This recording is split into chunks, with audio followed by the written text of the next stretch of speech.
Bom, classificados para a próxima fase da Copa do Brasil, depois de passar pelo Atlético Paranaense, em dois confrontos que literalmente exigiram sangue desse time do Vasco. Vamos falar um pouquinho do confronto como um todo, mas claro, com um pouquinho mais de foco nesse confronto de volta lá na Liga Arena. How's man talk about pressure? I don't feel pressure. Send a text on the chat line, give us some testers, then back to my leisure. Fala galera, beleza? Aqui é o Eduardo, sou o dono da Analisa Vasco e tô aqui para falar um pouquinho sobre Vasco e Atlético, confronto das quartas de final da Copa do Brasil, no qual o Vasco se classificou em cima da equipe paranaense após uma vitória de 2-1 na partida de ida, uma derrota de 2-1 na partida de volta e uma vitória por 5-4 nas penalidades máximas. Esse confronto ele foi muito difícil e a gente já sabia que seria, né? O Atlético é um time extremamente copeiro, a gente sabe da capacidade desse time em ganhar Copas, em avançar em Copas, especialmente quando decide o confronto em casa. Né? O Vasco já havia enfrentado o Atlético outras vezes na Copa do Brasil na história, também não tinha um histórico muito positivo, porém, mesmo assim, surpreendeu a todo mundo a maneira como a qual as coisas se desenharam. Né? Partida de ida, o Vasco chega a perder de 2-0 em casa, consegue a virada. Na partida de volta, da mesma forma, o Atlético vai e faz 2 gols praticamente de relâmpago, o Vasco volta a estar no jogo com um gol e depois, nas penalidades, consegue a classificação. Bom, sobre o confronto da volta em si, é uma coisa que, poxa, tem sido a premissa dos jogos do Vasco, do Rafael Paiva nesses últimos dias. Tem sido um primeiro tempo horrível, um primeiro tempo em que o time não cria nada, em que o time não consegue se defender, e uma segunda etapa de resiliência, na qual o time consegue voltar ao jogo e buscar o resultado. Então foi assim, o Atlético praticamente com um pouco de minuto de jogo consegue lá o gol, numa jogada de falha defensiva, o Vasco, enfim, cedendo mais espaço do que deveria, e aí, quase que de bate-pronto, 15 minutos depois do primeiro gol, sai o segundo gol. Jogada parecida, falha defensiva, espaço cedido. Na verdade, esse segundo gol foi até mais falha. Foi uma falha de marcação conjunta do Piton e do Maicon, né? E aí, é aquilo. O time sofre muito o baque, mas não desiste da partida. Continua insistindo, insistindo, insistindo. Continua tentando as suas melhores credenciais, que são as jogadas pelo lado do campo, buscando o Verratti. E aí, no segundo tempo, o Verratti consegue o gol e consegue manter o Vasco no jogo, sustenta essa coisa até o final da partida e aí nas penalidades o Vasco avança. Cara, sobre esse jogo é legal falar, legal entre aspas, né? É importante falar sobre o Payet ter feito uma partida, poxa, muito abaixo, péssima. Então, tudo bem que no sintético parece que ele não se dá muito bem, né? Porque tanto quanto o Botafogo, também na partida do Brasileirão contra o Atlético, na Liga Arena, ele não se saiu muito bem, ele não conseguiu jogar bem. Então pode ter a ver com isso, mas mesmo assim muito pouco para aquilo que a gente sabe que ele pode jogar, para aquilo que a gente sabe que ele pode fazer. E já era uma substituição provável e tornou-se inevitável quando o Ryan foi expulso. E aí sobre essa expulsão do Ryan, a gente precisa falar aqui. O Ryan, jogador jovem, atacante, fez uma boa data FIFA. Eu botava muita esperança nele para esse jogo, inclusive porque ele foi titular. Mas o que ele fez não existe. Jogo de Copa, fora de casa, ele vai e dá um bandão no adversário. Gente, não pode. Tem que chegar alguma liderança do elenco e conversar com ele. Isso não pode acontecer. O Vasco poderia ter perdido a classificação por causa exclusivamente dessa atitude dele. Então tem que ser revisto. De toda forma, como eu dizia, né, o Payet era provável de ser substituído no intervalo pelo desempenho abaixo. E aí, com a expulsão do Ryan, o Vasco com a menos em campo, não fazia sentido manter alguém que não estava entregando intensidade nenhuma no jogo. E saiu o Payet para a entrada do Emerson Rodrigues. E aí, o jogo ganhou uma cara um pouco diferente. O David, que já vinha fazendo muito sacrifício tático, porque o Piton, a gente precisa falar também, defensivamente ontem foi nulo, não conseguiu entregar nada ao time defensivamente, ofensivamente fez a assistência, né, tem que ser comentado também. Então o David muito sacrificado, não conseguia entregar muito do que a gente sabe que ele pode entregar, né? É o vice-artilheiro do Vasco na temporada, um dos com mais participação em gol, enfim. E aí, basicamente, o time com um pouco mais de intensidade, entrou Emerson Rodrigues no Payet, como eu falei, isso ali sozinho já garantiu um ataque mais profundo, né? E aí, conforme o jogo foi acontecendo, foram feitas mais trocas. Entrou o Vitor Luiz no Piton, podendo trazer mais defesa, né? Entrou o Puma Rodrigues no Paulo Henrique, o Paulo Henrique que sofreu lesão, né? Não pôde continuar em campo. Entrou o Sforza no Hugo Moura, já no final do jogo, realmente, para poder bater o pênalti, mas também, claro, para dar uma renovada, né? Uma refrigeração ali naquele time. Também a entrada do Leandrinho no David. O David, como eu falei, se sacrificando muito, não conseguia fazer uma grande partida, né? Então, de fato, precisou dar aquela renovada, e o Leandrinho um pouco mais defensivo que o David, né? Como o David vinha defendendo muito, foi importante também essa troca. Tudo isso funcionou muito bem. O Vasco conseguiu fazer a manutenção da sua equipe ali e conseguiu entregar um bom desempenho. O Atlético não fez de vida fácil em momento algum. O Atlético dominou o jogo. A primeira etapa basicamente só deu Atlético. Foram, acho que 53% da posse de bola em favor deles. E fora as chances criadas, que foram múltiplas. E das mais variadas formas possíveis, mas tendendo sempre a ser aquela bola invertida da intermediária para o atacante infiltrando dentro da área, partindo do lado do campo, né? Muitas vezes o Zapelli que foi o melhor em campo nessa partida, tem que ser destacado, fez o gol e a assistência, né? Então, não só por isso, mas pela atuação como um todo, né? Foi de fato o melhor em campo, o Vasco não conseguiu marcá-lo. E aí nos pênaltis, como a gente falou, o Vasco foi bem, o Vasco fez 100% das cobranças, né? Repete o desempenho da última vez que havia cobrado pênaltis, né? Que foi contra o Água Santa. E conseguiu ir muito bem. Sforza, Vitor Luiz, Puma Rodrigues, Matheus Carvalho e o Verratti, que havia feito no tempo normal também, repetiu a dose na cobrança, né? Os 5 converteram as suas chances. Destaque para as cobranças do Sforza e do Puma Rodrigues, que foram muito bem. O Vitor Luiz fez uma cobrança padrão. O Matheus Carvalho, que tem como posso colocar aqui, um histórico recente negativo com pênaltis, né? Se provou diferente daquilo que muita gente esperava, conseguiu converter a dele, e o Verratti fez aquilo que se esperava. E sobre o gol do Verratti, né, cara? O gol do Verratti, ele veio no momento em que o Vasco estava extremamente pressionado, praticamente, cara, pouco depois de ter sofrido a expulsão do Ryan. Então, de fato, no momento, crucial da partida, aquela famosa bola levantada do Piton, que não preciso nem comentar, chovendo molhado, ele se destaca muito no jogo aéreo. É bizarro o que esse cara faz no jogo aéreo.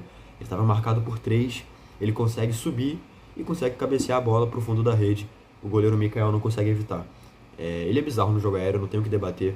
É o artilheiro da Copa do Brasil, é o artilheiro do Brasileirão também. Tá, na verdade está na disputa, tá poucos gols atrás do Pedro, que está lesionado nesse momento. É o artilheiro do Vasco no ano.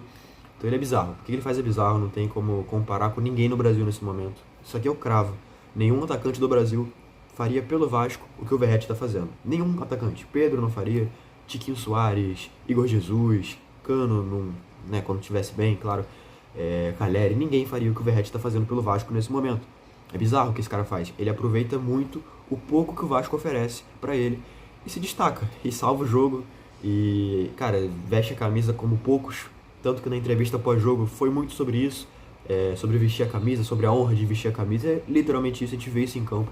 Partida taticamente dele também absurda, voltando para defender, fazendo a intermediária, enfim, o cara fez de tudo nesse jogo, foi bizarro. E aí, falando também sobre a partida individual de alguns aqui, como eu falei, do Hugo Moura fez uma boa partida, mais uma boa partida. As 3 partidas contra o Atlético foram ótimas, tanto pelo Brasileiro quanto as 2 pela Copa do Brasil, São Januário e agora também na Liga Arena. O Léo fez uma boa partida, por incrível que pareça, o Léo Pelé. A gente criticou tanto por aqui também, e eu boto minha cara a tapa, porque eu falei que eu não confiava nele, e ainda precisa me provar um pouco mais para eu cravar que confio nele. Mas fez uma boa partida mesmo. Não deixou nada passar. Na do Léo não passou nada. Na do Maicon passou, na do Piton passou, na do Paulo Henrique passaram algumas. Na do Léo não passou nada, defendeu muito bem. Saída de bola, como sempre, muito boa. E é isso, que seja mais uma boa partida no domingo contra o Flamengo, porque a gente precisa dele. O João Vitor, que estava suspenso para essa partida contra o Atlético, vai estar suspenso contra o Flamengo também, então vai ser o Léo. Espero que seja mais uma boa partida. O Matheus Carvalho entrou muito bem, muito bem. Ele fez uma boa partida, converteu o pênalti dele, né? Claro. Mas a partida em si foi muito boa, ele veio substituindo ali o Hugo Moura, né? E aí, é aquilo, ele precisou, digamos que, repor aquele que vinha sendo o meio-campista mais transpirante desse meio-campo, que mais corria, mais defendia, atacava. Então, de fato, fez ali uma grande partida. E não menos importante falar sobre o Léo Jardim, que operou milagres na Liga Arena. O que ele fez pelo Vasco nessa noite ali de quarta-feira é bizarro. O que esse cara fez é incomparável, cara. Ele, enfim, dispensa comentários, cara. Ele fez algo em torno de 5 defesas difíceis, salvando o Vasco mesmo, em momentos em que o Atlético estava muito superior no jogo, e ele evita o gol. Então ele impede o Atlético de crescer ainda mais no jogo, né? Enfim, se não fosse o Verratti fazendo uma partida sobrenatural, ele seria o melhor em campo. E isso não quer dizer necessariamente que o Vasco é um time ruim, mas sim que o Léo Jardim é um goleiro muito bom. Ele evita chances de gol que, poxa, eu acho que a maioria dos goleiros no Brasil não evitaria. Aquelas chances bem perto do gol, bem cara a cara com o goleiro, aquela bola no ângulo. Lembrando que ele é um goleiro de estatura baixa, cara, tem 1,88 de altura, então assim, é bizarro o que esse cara faz. Mas é isso, o Vasco vence, se classifica, 2 boas partidas que deixam um recado de força mental, de sacrifício, de comprometimento, de resiliência, enfim.